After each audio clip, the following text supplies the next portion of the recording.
नमस्कार, मैं हूं दिलीप सिंह सोबन। आज से जो भी भाई BSTC, PTT, REET, Rajasthan police, Rajasthan की भर्तियां और एसएससी की तैयारी कर रहा है, उनके लिए विशेष तौर से हिंदी व्याकरण कंप्लीट ए टू जेड तक यहाँ मैं फ्री में करवानी शुरू कर रहा हूँ। तो जो भी भाई करना चाहता है टू द पॉइंट, मतलब एक पॉइंट भी बीच में ना छूटे, तो आज से इस क्लास को ज्वाइन करें और एक नोटबुक लेकर बैठे और सभी नोट्स बनाएं।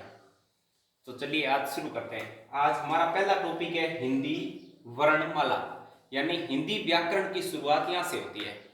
हिंदी व्याकरण जैसे हम पहली क्लास में जाकर बैठकर कैसे कबूतर सीखते हैं, उस कै कबूतर से लेकर गे ज्ञानी बाबा तक, ए अनार से लेकर अह तक, इनको कितने भागों में बांटा गया है और इनका क्या क्या नाम है, वहां से लेकर शुरू करते हैं। हम कैसे कबूतर से शुरू कर रहे हैं आज। तो हिंदी वर्णमाला की सबसे छोटी इकाई होती है, वो होती है ध्वनि। ध्वनि ध्वनि में क्या होता है, ये मौखिक भाषा की सबसे छोटी इकाई कहलाती है। मतलब हम जो मुंह से बोलते हैं और बोलने पर जो पहली ध्वनि निकलती है हमारी, वो ध्वनि ही सबसे छोटी इकाई है। और वर्ण लिखित भाषा की सबसे छोटी इकाई है। ध्वनि और वर्ण में अंतर समझो, ये है मौखिक भाषा की मतलब बोलने पर, और यह लिखित भाषा की वो है वर्ण। उसके बाद आता है शब्द, यानी कि वर्णों को मिलाकर बनते हैं शब्द। ठीक है, अब इनका क्रम क्या होता है, सबसे छोटी होती है ध्वनि। ये कंपटीशन एग्जाम में पूछा जा सकता है कि इनको क्रम से लिखिए, तो क्रम क्या होता है देखिए। ध्वनि से मिलकर बनते हैं वर्ण से मिलकर बनते हैं शब्द से मिलकर बनते हैं वाक्य से मिलकर बनती है भाषा, जो हम बोलते हैं। जैसे हमारी भाषा, हमारी पुस्तकों की भाषा या हमारी राजभाषा, वो है हिंदी। और हमारी हिंदी भाषा की लिपि जो है वो है देवनागरी। हमारी हिंदी भाषा की लिपि कौन सी है, देवनागरी। अब हिंदी वर्णमाला में वर्णों की संख्या कितनी है, वहां से लेकर हम शुरू कर रहे हैं आगे की कक्षा।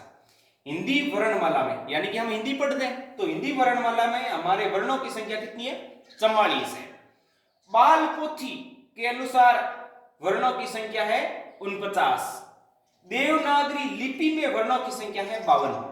हम यहां आज पढ़ेंगे वर्णों की संख्या हिंदी वर्णमाला के अनुसार। हिंदी वर्णमाला के अनुसार वर्णों की संख्या कितनी है, 44।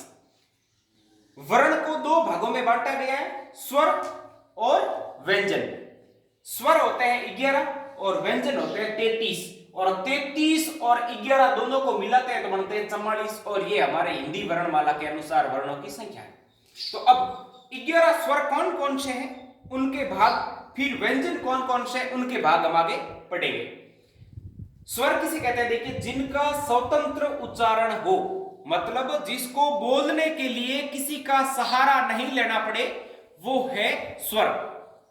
जैसे अ आ ई उ ए ऐ ओ औ, ये है स्वर, और एक है ऋषि। ठीक है, तो अब देखते हैं स्वरों के भी भाग होते हैं। स्वर कौन कौन से, देखिए स्वर के कितने भाग है, 1 2 3 भाग है। कौन कौन से, आइए पढ़ते हैं। ह्रस्व स्वर, ह्रस्व का मतलब होता है छोटा या लघु।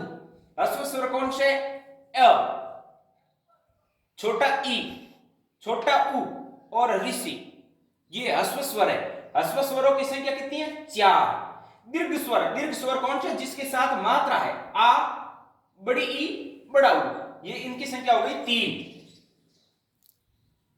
उसके बाद संयुक्त स्वर, संयुक्त मतलब जो मिलकर बने हुए, किस किस से मिलकर बने हुए ये हम आगे बताएंगे। पहले आप सुनिए कौन कौन से, ए आई ओ औ, ये 4 जो है वो है संयुक्त स्वर। तो कुल मिलाकर कितने हो गए देखते हैं, 4 4 8 और 3 11, और हमारे पास स्वर की संख्या कितनी है, 11। ये 11 स्वर है, ह्रस्व, दीर्घ और संयुक्त टोटल। यानी ऐसे याद नहीं रहे, ये याद रखना, ए से लेकर औ तक, ए आ ई उ ऋषि ए ऐ ओ औ, यहां तक ये। अब उसके बाद कोई कहेगा ए आ में अंग भी शामिल है, अंग और अह। अंग और अह स्वर नहीं है, ये क्या है उसकी भी डिटेल दी हुई है। अ योगवाहक ध्वनियां है ये, अयोगवाहक ध्वनियां अंग और अ। उसके बाद एक और पढ़ते हैं हम डॉक्टर बिंदु, वो क्या है देखते हैं। प्लूट कहते हैं उसे, क्या कहते हैं, प्लूट। या उसके दूसरे नाम और भी है। कंपटीशन में कभी कभी क्या करता है एग्जामिनर की, पता है कि प्लूट सबको पता है, तो वो नाम चेंज कर देता है। नाम क्या चेंज करता है, प्लूट की जगह लिखता है अंग्रेजी स्वर कौन सा है, इसकी जगह लिखता है त्रिमासिक स्वर कौन सा है, इसकी जगह लिखता है आगत स्वर कौन सा है। तो ये इसके अन्य नाम है, ध्यान रखना। प्लूट के अन्य नाम क्या है, अंग्रेजी स्वर, त्रिमासिक स्वर और आगत स्वर। है कौन सा, डॉक्टर। जो आप डॉक्टर बिंदु लगाते हो उसको कहते हैं प्लूट स्वर, ठीक है। ये उसके बाद स्वर हो गए 11। अब देखते हैं व्यंजन। व्यंजन कितने, 33। क से शुरू करना है और है पर जाके रुक जाना है। ये है हमारे 33 व्यंजन। तो 11 स्वर, 33 व्यंजन। 11 स्वरों की डिटेल आज पढ़ ली। अब हम अगली कड़ी में पढ़ेंगे 33 व्यंजनों की डिटेल। 33 व्यंजनों के भी भाग है, स्पर्श व्यंजन है, उसके अंदर भी भाग है स्पर्श व्यंजनों के भी। इनकी ध्वनियां कहां कहां से निकलती है, कंठ से निकलती है, तालु से निकलती है, क्या होता है, वो सब हम अगली क्लास में पढ़ेंगे। जय हिंद, जय भारत।